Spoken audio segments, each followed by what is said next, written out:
بھائی صاحب کا سوال تھا کہ ضروری کیوں ہے کہ اگر ایک عورت اپنے شوہر کے ساتھ طلاق ہو جاتا ہے تو اسے دوسرے سے تھرڈ پارٹی سے شادی کرنا ضروری کیوں ہے پہلے شوہر سے واپس کرنے کے لیے؟ یہ سوال ہے.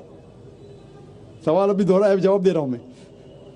یہ لوگوں کو غلط فہمی ہے کہ اگر میاں بیوی کا طلاق ہوتا ہے اور اگر وہ پھر سے شادی کرنا چاہتے ہیں، یہ غلط فہمی ہے لوگوں کی کہ اس کو تیسرے سے شادی کرنا فرض ہے. قرآن میں صاف طور پہ لکھا ہوا ہے، سورہ بقرہ میں سورہ نمبر 2 آیت نمبر 228 سے لے کے 242 تک طلاق کا پورا ڈیٹیل دیا گیا ہے، کس طریقے سے طلاق دیا جاتا ہے. پہلے میں نے کہا تھا کہ آپس میں سمجھوتا ہونا چاہیے، نہیں ہوتا ہے تو گیٹ این آربیٹر، ایک بڑے کو بلاؤ، شوہر کی طرف سے بیوی کی طرف سے سمجھوتا کرو. نہیں ہوتا ہے تو طلاق بولنے کے بعد عدت کے 3 ماہ ہے. قرآن میں لکھا سورہ بقرہ سورہ نمبر 2 آیت نمبر 228 کہ 3 ماہ، 3 مہینے 3 menstrual cycle is the period of عدت. 3 مہینے کے بعد the divorce is completed. لیکن 3 مہینے کے درمیان اگر میاں بیوی واپس میں رجوع ہونا چاہتے تو ہو سکتے، طلاق نہیں ہوتا ہے.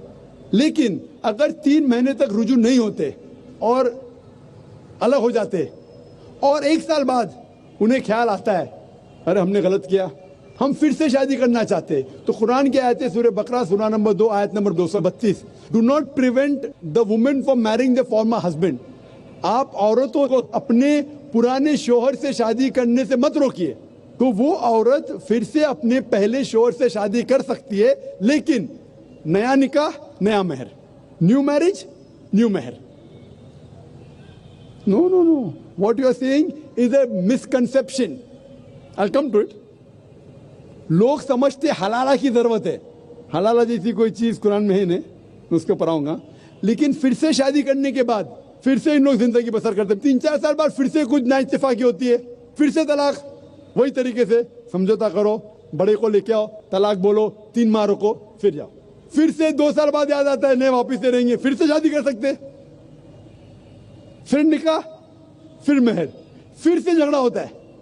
پھر تیسری بار اگر طلاق ہوتا ہے تو اللہ تعالیٰ فرماتے سورہ بقرہ سورہ نمبر 2 آیت نمبر 230 میں کہتے کہ تیسری بار اگر طلاق دیں گے تو فائنل.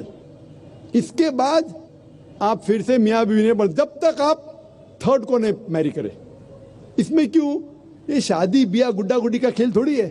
بچپن میں گڈا گڈی کا کھیل میں شادی کرو پھر سے طلاق دو، ایک دن میں 10 بار شادی کر سکتے، برابر نا؟ یہ زندگی گڈا گڈی کا کھیل تھوڑی ہے. 3 مہینے لگتا ہے طلاق کے لیے، اتنا ٹائم لگتا ہے. پرائیویٹ میٹنگ، پھر بڑے لوگ سے میٹنگ، پھر 3 ماہ، پھر جڑو پیار سے، ایک دوسرے پہ کیچڑ مت اچھالو، پھر شادی کرو. میں نے میری زندگی میں کس کو بھی نہیں دیکھا جو صحیح طریقے سے تیسری بار طلاق ہوا میں دیکھا نہیں ابھی تک. 1 بار ہوا دیکھا ہوگا، 2 بار، تیسری بار تو دیکھا ہی نہیں میں.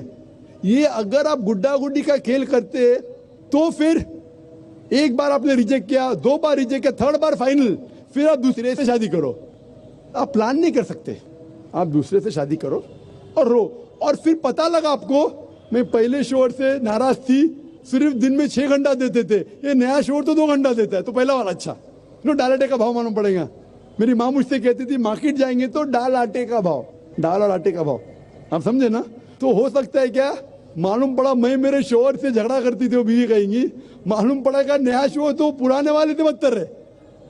آپ سمجھ رہے نا؟ اور پھر اگر نئے والے سے ڈیورس ہوا، سیم طریقہ، آپس میں سمجھوتا، پلاننگ نہیں.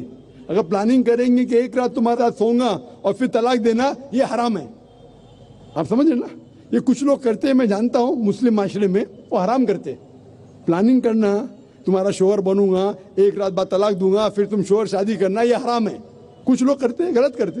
قرآن میں ایسا نہیں لکھتے. تو اگر تیسری بار طلاق کے بعد یا پہلی طلاق کے بعد بھی پہلے بار طلاق دیے، دوسرے سے شادی کیے، پھر پتہ لگا صحیح نہیں تو واپس جا سکتے. آپ سمجھے نا؟